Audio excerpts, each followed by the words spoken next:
Hey everyone, my name's Nick and a big warm welcome to my channel CPAP Reviews. This is an education channel on snoring and sleep apnea and also some of the products that we use to help treat those conditions like CPAP machines. So if that's a topic you're interested in and you'd like to be kept up to date on all the latest news, then please hit that subscribe button. Now today I'm going to be talking to you about the Philips CPAP recall that's just been announced, and also the events leading up to the recall. It's a very serious problem, guys. And just before I start, I just want to say how terribly sorry I am for all of you using Philips CPAP machines. I know it must be a very confusing time, but just know that I'm going to do everything I can to help you navigate through these challenging times. Okay, so where do we begin? Well, I want to start by talking about something that's a little bit disturbing, and that is this information that you're just receiving now isn't something that's new. It's not something that just happened yesterday and they found out about it. They've known about it for a very long time. I've known about it for a very long time. All right, I'm on the forums all the time. I read all the comments. All right, people have been having problems with this foam breaking down, getting into their water chamber for a long time now. Now, Philips is claiming that their number one priority is your health, but they've waited literally years to give you this information, and they've known about it for so long before they've issued the recall. Let's quickly talk about the foam. So these were the complaints. Presence of black particles within the air path circuit. So that's the foam breaking down, the black particles. And reports of headaches, upper airway irritation, cough, chest pressure, and sinus infection. But the real risk, and the one they're worried about, is due to chemical emissions from affected foam and carcinogenic effects. Carcinogenic. I don't like that word one bit. All right, that's cancer. So what they're saying is there's potential for those foam particles to be ingested, go down into your lungs, and cause cancer. I'm not saying that it's going to happen, but they've put that in there, that potential carcinogenic effects from the foam going into your lungs. So we need to take it serious. So here's where this is really troubling. So for many years, Philips have been receiving complaints regarding this hazardous foam, this potentially carcinogenic foam that you could breathe in, and they've taken years to announce a recall. I mean, you have one airbag that doesn't go off in a car, boom. All right, there's a problem. Why has it taken so long to do this recall? Well, I'll tell you why. It's because they wanted to wait until the DreamStation 2 was released, until they told you about it. They don't care about your health, guys.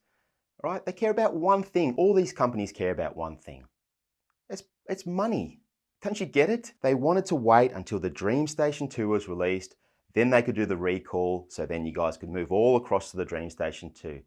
And just out of coincidence, the DreamStation 2, one of the only machines that doesn't have the foam issue.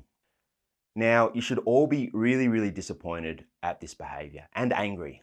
I'm angry for you. I can tell you that much. I am fuming. They cannot sit around for years knowing of this potential health hazard, waiting around for their new machine to be developed until they make the call on a recall. Not good enough. All right, so now we're going to talk about the recall, what it is and what you need to do.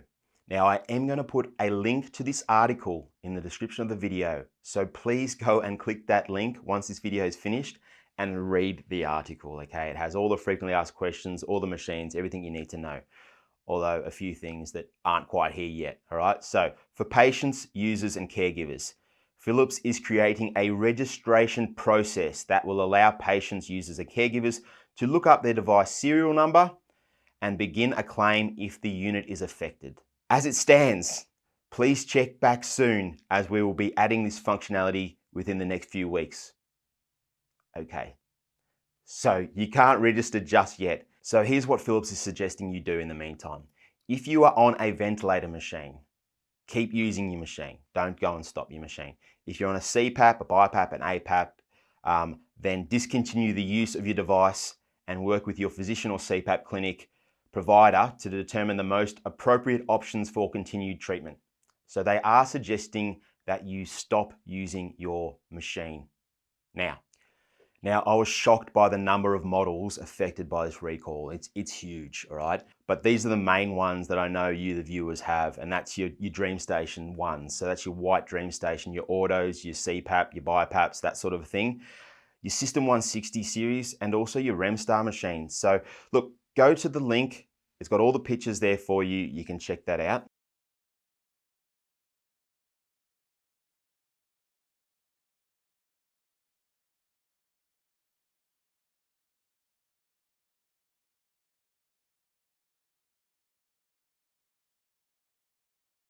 Now guys, I know there feels like there's a great sense of urgency here, and I know you all want it resolved as quickly as possible, and I'm sure they're going to try their best to do that.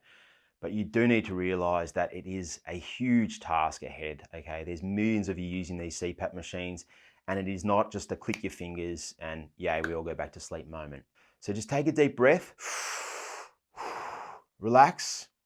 They have a hotline number. It's in the description of the video. You can call that if you want to, but just realize that there are going to be millions and millions of people making phone calls at the same time. Just be patient. Just be respectful of the person at the other end of the phone. They're not the ones making the machine. They're just the customer service. Anyway, guys, look, thanks for watching. Please support the channel any way you can and look out for one another. All the best. Bye.